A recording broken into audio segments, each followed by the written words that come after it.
We were not born screaming at ourselves for needing our diaper changed.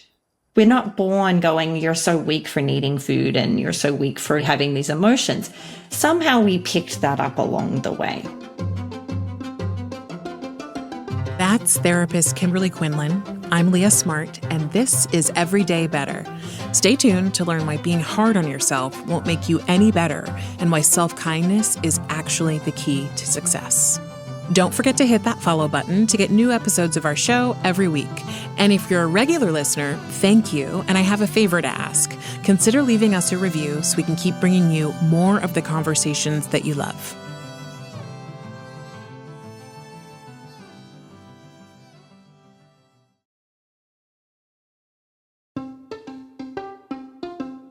Hey everyone, from LinkedIn News, I'm Leah Smart, and this is Everyday Better, a personal development show where every week I sit down with some of the world's brightest minds and bravest hearts who use science and story to share strategies for how we can flourish individually in relationship to others and to the world around us. So my producers and I often talk about the life cycle of different personal development buzzwords like growth mindset or resilience. And in the past couple years, or actually really since self-care became not just a practice, but a whole industry, the idea of being kind to yourself has entered the popular lexicon for all of us. Now, the actual term for being kind to yourself is self-compassion, which isn't a new concept at all. Karuna is a Sanskrit word that means compassion for both the self and for others, and it was actually one of the Buddha's primary teachings. Now, self-compassion, I think for a lot of us sounds amazing in theory, but in practice, well, at least for me, for a long time, it was synonymous with letting myself off the hook or not holding myself accountable. And I was used to this idea of sort of like kicking myself in the butt when I didn't do things. So I did not know what self-compassion looked like in practice, and I didn't know how to apply it to my own life in a way that felt natural or even deserving, if I'm honest. And so today's guest, Kimberly Quinlan, completely changed that for me by sharing how important, valuable, and literally like life-saving self-compassion can be. She is a therapist and an anxiety specialist, and she's done a ton of work on self-compassion. In our conversation, she explains what self-compassion actually is and the science behind it, because as you're going to hear, it's not just a nice thought, it's also a biological response in our brains that's associated with good physical and mental health, happiness, high performance, and even productivity. You're also going to hear Kimberly walk me through a self-compassion scale and score my answers in real time. Now, the point of this was to give me a clearer sense of how compassionate I am toward myself and where my areas for growth are. And the point for you is that you can follow along, you can score your answers, and you can hear Kimberly and I debrief on the areas of self-compassion afterwards. Because there are so many learnings and practices for building up our self-compassion muscle. And the point of this isn't where you start, so don't beat yourself up for not being self-compassionate. That only hurts more. It's really about what you come away with and understanding the practices that will help you make progress. That's what we care about, progress and positive change. All right, let's jump in. Here's Kimberly.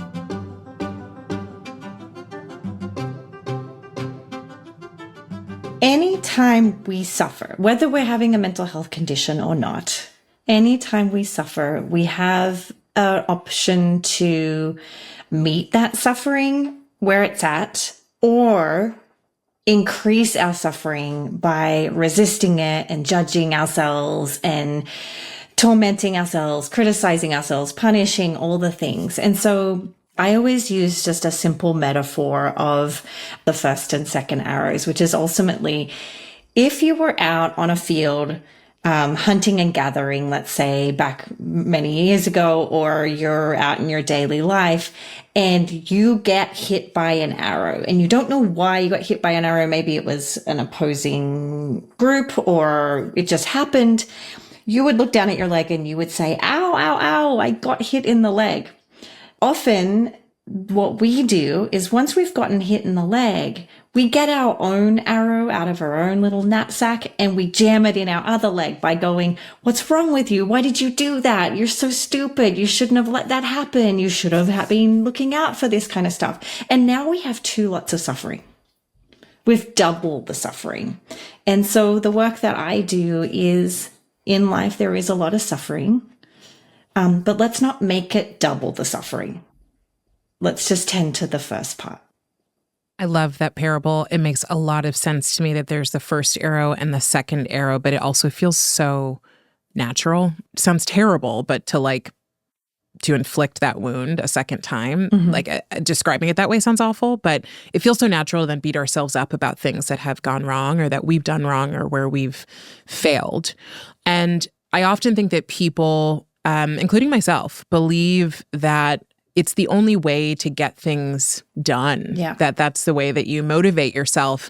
And then on the other side, that self-compassion is this kind of out there thing that only people who wear white linen and meditate every day do, So can you talk about, before I always like to do this for our listeners, especially for the skeptic, I think of the skeptics in my life, what's the actual science behind self-compassion? Yeah.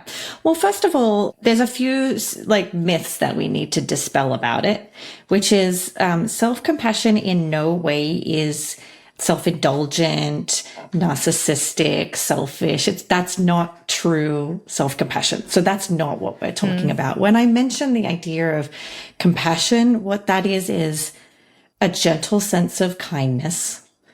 It's encouraging. It's warm. It cheers us on. It knows our weaknesses, but doesn't use it against us. It knows our strengths, and it uses our strengths to push us forward into the thing that we need to do, or the hard thing that we need to do.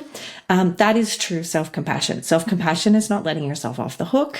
It's not saying, oh, you poor thing, you get to take the day off kind of thing. Sometimes it is, but that's typically not what self-compassion is. So they are just some of the myths of self-compassion. There is a lot of research to show that the criticism and the punishment that we use naturally, right? That's a part of our DNA. It's actually is a part of our DNA. It tracks us back thousands of years, that a part of the reason we beat ourselves up is to stay alive. So back when we would migrate or move from one part of a region to another, if you were at the back of the pack, you risked your life by losing your group. So often they would require you to use a lot of self-discipline and yelling and get going and come on to keep you in with the group for your own life. And back when we were living in those more primitive times, that's important, right? We have to understand the benefit of that. But fast forward to now, we don't need to beat ourselves up to do the simpler things that we're doing. It's not required anymore. So we understand why we do it. But the research shows that when we engage in criticism and punishment, we are increasing our own degrees of distress, as we've talked about. We actually increase actual stress in our body. It actually triggers off a fight and flight response in our body, which creates more anxiety, more distress, more depression, and so forth. We also know that it is linked to higher degrees of procrastination. So while a lot of people think that self-compassion is letting themselves off the hook and lazy, we've found that the criticism actually increases procrastination, and compassion increases someone's ability to move into a difficult task faster, which is awesome. We have a huge overlap between people who have self-compassion tend to have a greater general well-being and an improved mental health, and in some ways medical health because of that too, correct? In that they take care of themselves. They might do the hard thing by going to the doctor. They might, to go for a run or a walk or move their body, even though they don't feel like it. So I think there are so many scientific benefits we have now on the benefits of self-compassion. It's funny as you're describing like just the small things that we might choose to do because of the fact that we have more compassion. I think of, myself and probably a lot of people who listen to this show as someone who's like, I want to be a high performer. Mm-hmm. And so I am the kind of person who probably until I had my baby, I wouldn't go for the run unless I knew I'd be good. Like, I didn't want to see on the tracker that I was running a mile pace that was slower than my typical mile. And you have this compassion quiz that you like to do. And I'm curious to do it because I imagine that my own sense of self-compassion is mostly what I've learned and how I've learned to survive in the world. But I also know that my idea that to kick myself in the butt and motivate myself by, yelling at myself like my track coach did isn't necessarily the most valuable thing to do. Yeah. Yeah, I agree. So there is a self-compassion scale. It was developed by Kristen Neff, who is very much a leader in the world of self-compassion. And this scale is testing for specific components or attributes of self-compassion. So there's one on self-kindness, there's some on self-judgment. Common humanity is a component of self-compassion. That is also being tested for about the amount of isolation that someone engages in. There's mindfulness and over-identification. So would you like to go through the test? No, but yes.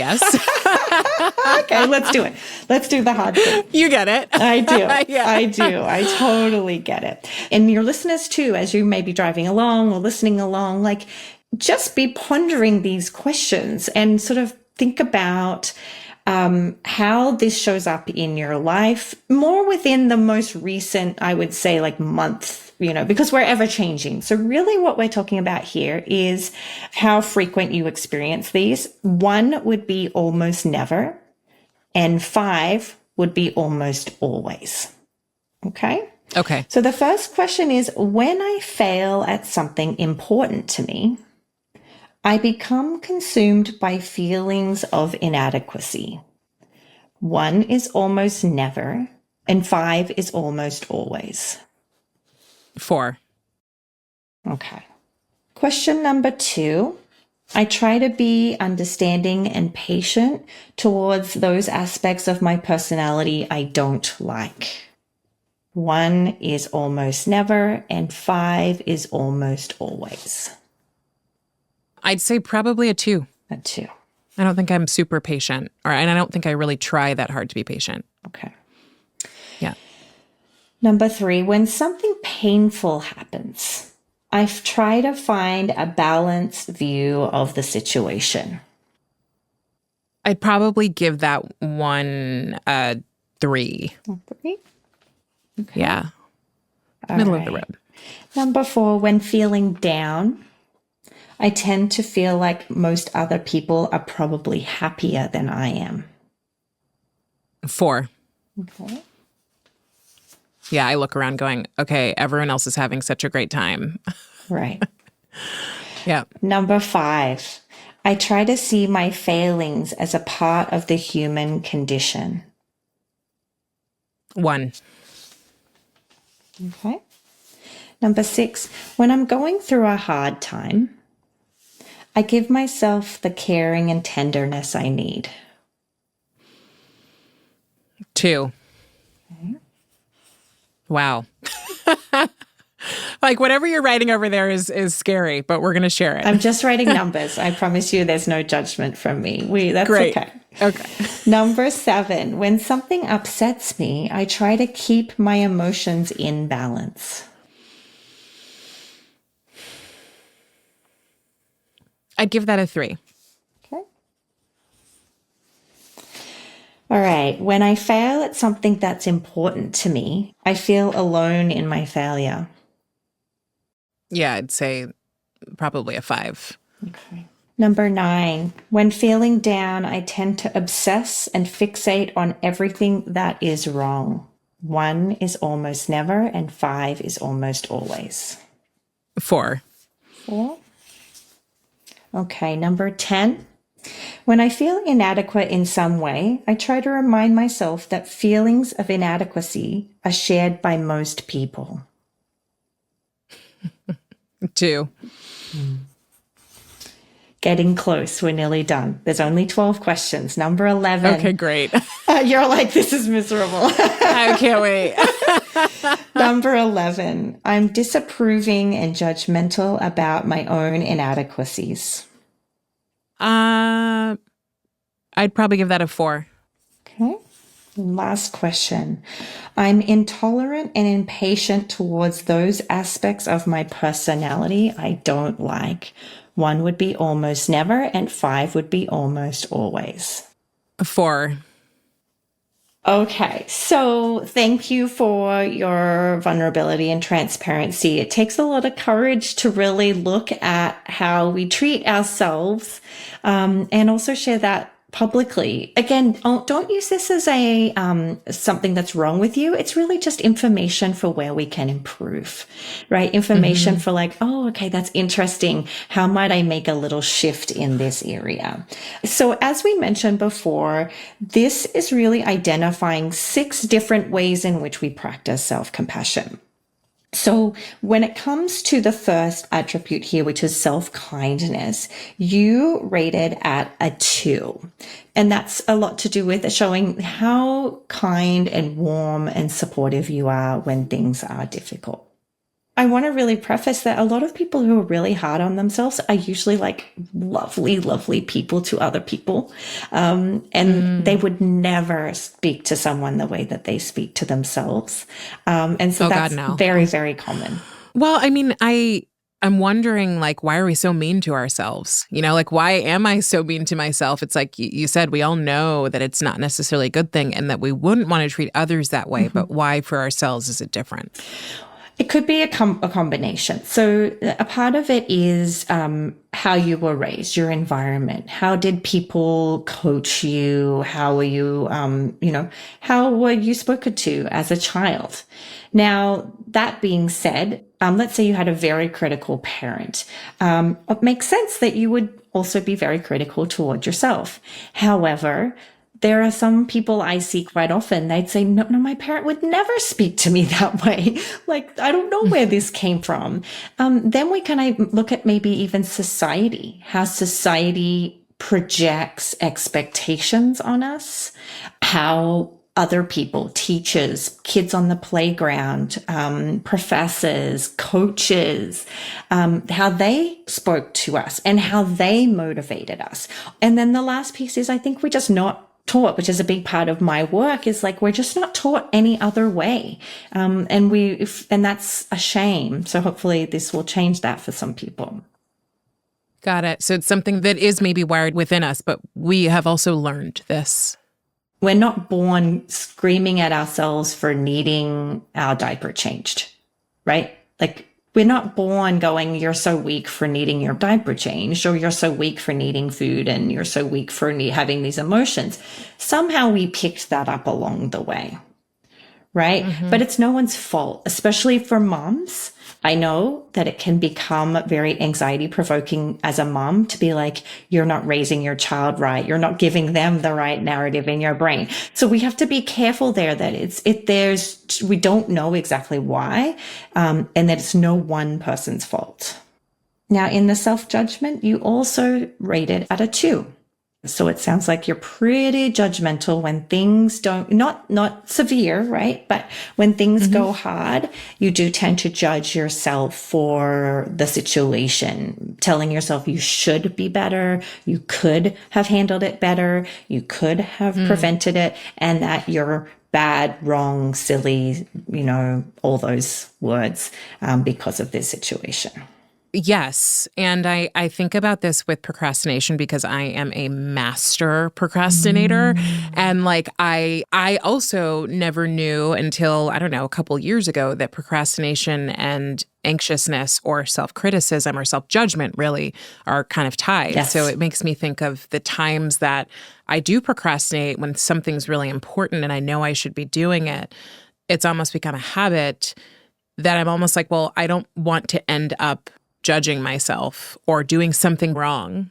and so I don't do it. That checks out. That totally checks out. So the thing to remember here is we all suffer and we all fail. It's a part of being a human being. But if you know that when things don't go well, you're also going to do that second arrow, beat yourself up, it's double scary now, right? So it makes sense on why we procrastinate, because failure is so much more scary if you know you're going to beat yourself up. But when you have a relationship or a thought process, an expectation around failure, and you say, no matter whether I fail or not, I vow, I commit to not beating myself up, failure doesn't feel so scary. It's not even that bad anymore. So it's often about, if your expectations and your judgment are, you have to do well and you have to run that mile and you have to succeed. And if you don't, I'm going to completely discipline you and berate you and put you down. It makes complete sense. You don't want to even start. Oof. That's, yeah, I mean, I just randomly imagined I wanted to rollerblade as a kid, and I didn't rollerblade because I didn't want to fall, hurt myself. Of course, that's fair. But I also didn't want to be bad at it. Exactly. Okay. Number 3 is common humanity, which is ultimately, when things are hard, do you see yourself as the only one, or do you see this as a part of the common experience of humanness? In this one, you actually were at a 1.5, which is, in the low again. So in this moment, we see that when things are hard, you separate yourself as that everyone else is doing great and you're the only one. Right? The problem with this is it makes us feel more alone, and that's going to increase that shame response that you get, right? That feeling of you're bad, everybody else is good, and there's something terrible and innately bad about you. We know that shame is a very, very painful emotion. And sometimes we have it just randomly, but sometimes it is manufactured, and it can be very much manufactured when you're telling yourself you're the only one. I mean, it's hilarious as we do this that the work that I do is so focused on how people thrive and positive change. And yet I am patient zero of, this show, which I imagine is common for a lot of people. Yes. Oh, yeah. Especially perfectionists. We're strivers. Yeah, exactly. We're trying to get it right. Yeah, perfectionist. And again, society plays us on that one too, right? That you have to be as good as the crowd, but better, right? So it makes sense that this is difficult. Now, the 4th one is isolation.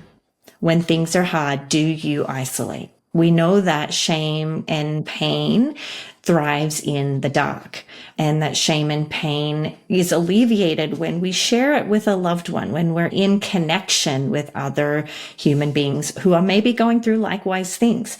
For isolation, you also ranked in the low, which at 1.5, and that you isolate when things are difficult.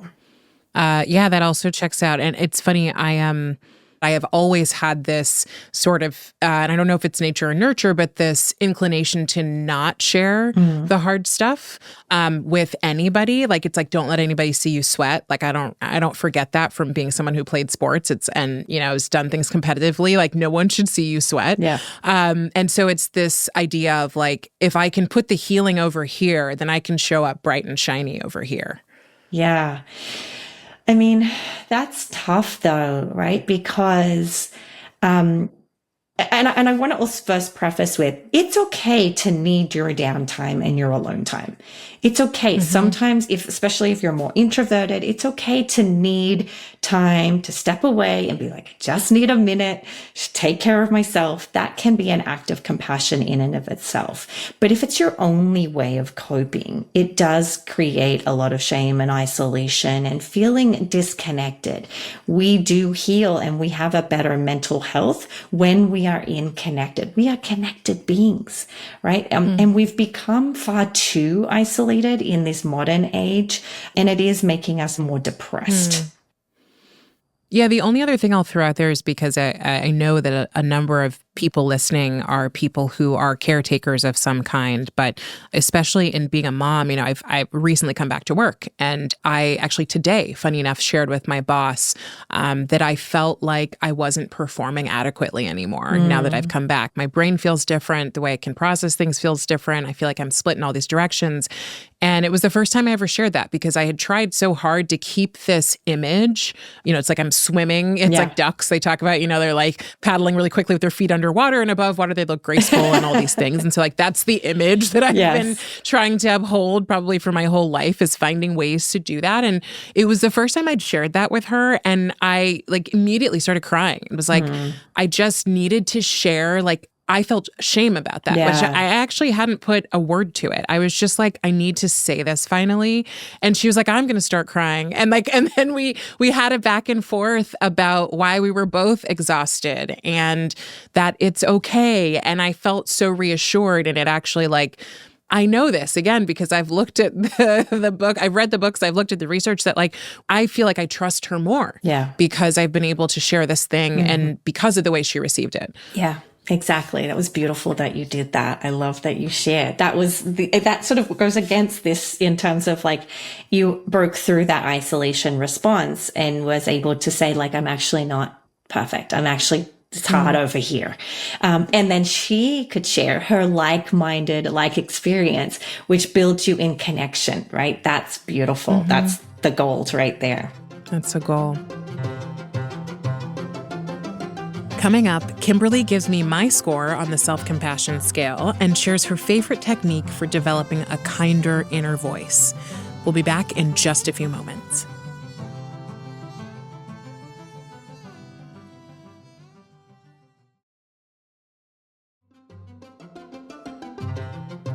And we're back with therapist and anxiety specialist Kimberly Quinlan.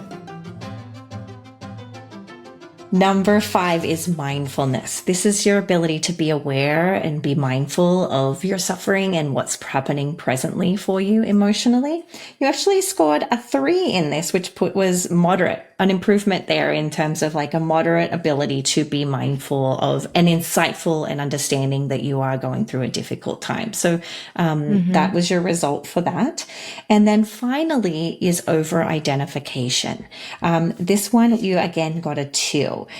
Which it still puts you in the low. And what over-identification means is when you have a thought that is hard or harsh or mean, you identify with it as if it's a fact, right? That when you experience something, you over-identify it as this must mean something about who I am and my identity. And so again, these are all areas that we can make improvements on or just be aware of as they show up in our day when we hit little baby bumps. So in this category, for people listening, if they've identified as someone who does over-identify with things that happen, is this related to shame also, or is this different? I'm thinking of this as I did something bad, so I am bad. And I think you've talked about this. Yeah. Often our brain just presents thoughts to us. So it might, let's say it offers you the thought of that was dumb or that was stupid. Right? And you might have that thought. Over-identifying would be, because I thought it must be true. I am stupid. Instead of, with practice of mindfulness would be, I had a thought that I was dumb. Thoughts aren't facts. They're just thoughts. We have many, many thousands of them. And just because I think it doesn't mean I need to act as if that is true. I think that's honestly the first time I heard that, and you just reminded me of it again. That idea, I think for a lot of people is revolutionary. Don't believe everything you think is a really big concept, because we over-identify with what, and I love the way you phrase this, what our brain presents to us. Yeah. Yeah. And again, I've improved so much in this area of self-compassion, but it doesn't mean my brain doesn't sometimes say, well, the really mean stuff, right? Like it's still going to present to you what society has projected onto us. Maybe your body's not right and your face isn't right, or you've got wrinkles, or you didn't perform well enough, or you're not good enough mom, or you're not a good, like, so your brain's going to present that to you, and your ability to identify, okay, I'm just having thoughts that I'm not a good enough mom. Or I'm having the feeling I'm not a certain way, like not good enough. Just because I have a feeling that I'm not good enough doesn't mean that's a fact. And I can have it without over identifying that this is a fact about me. The same with, I can fail without over identifying that I am a failure. Right, right. So my guess is, after everything you've said, like, my total score is probably low in self-compassion. Yes. Hearing this score and hearing that I'm low in most areas and medium in one, I will say there's the part of me, the part that's been baked in of like, oh, well, that's why you need the kick in the butt all the time. But the part of me, the higher self part of me goes, well, what do I do now? And I know there are so many practices that you talk about, but I'm curious, if I were to just say, I need to have one tool that I pick to start practicing more self-compassion, what would that be?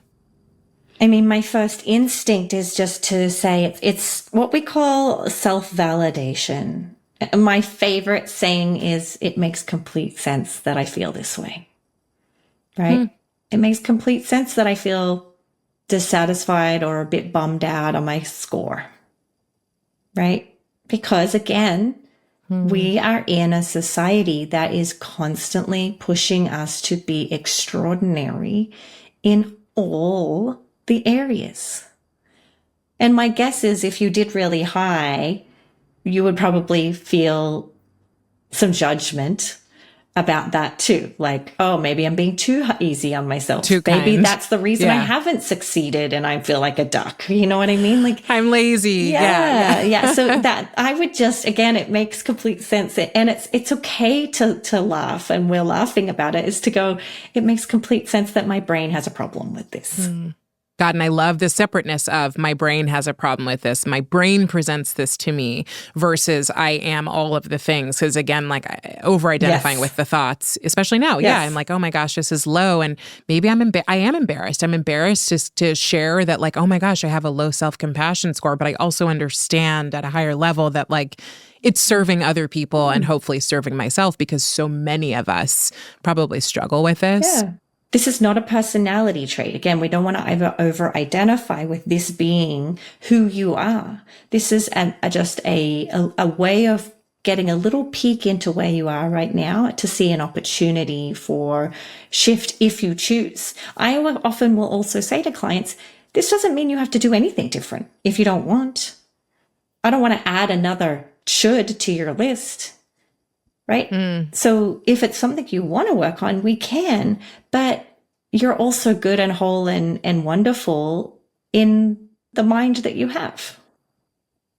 I am taking so much away from this, because this show is really about positive change, and it's about how we shift and what we pay attention to and how we work through our uncertainties and challenges, not to become perfect, but to become better. So I'm taking a lot away from this. And I am curious if you had to share with our listeners one action that you hope they took after listening to our conversation, what would you say to them? I would practice for homework. I'm giving everyone homework. Love that.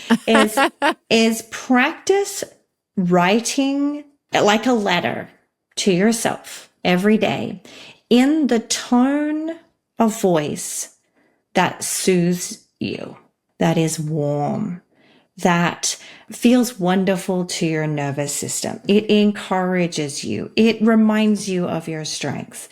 And what the practice is doing is it's teaching you to strengthen the muscle of that compassionate voice. Now, often the only reason that we beat ourselves up is it's habit. You've done it because it's what you've always done, and our brain is lazy and it does things to conserve energy. So it just does what it did yesterday. But my hope is if you could start practicing strengthening that compassionate voice, it will sooner or later start to become your default voice. And so that's your homework. I love that. And for those of us overachievers, this is ungraded homework. We should add. Do it imperfectly. Kimberly will not track you down. No, Yes. do it imperfectly. I talk about in my workbook, which is for OCD, we actually are looking for a B minus, right? A plus, too much, not kind, not compassionate. Even A minus, still a little too much. Like, let's shoot for a B plus, B minus on life. And I promise you, it will be a much happier life. I need to write that down somewhere. I love that. Kimberly, thank you so much for being here. I hope we get to talk again soon. And, for the work that you're doing, I also want to say, I'm fortunate that I get to talk to so many people who do incredible work, but thank you for doing the work that you're doing. Thank you for, I think democratizing information in the way that you are through your own podcast, your social media, your workbooks. I can only imagine the number of people who you've impacted and not even number, but how you've impacted people. So thank you very much. Oh, it's my pleasure. I hope that was helpful. It was wonderful to meet you.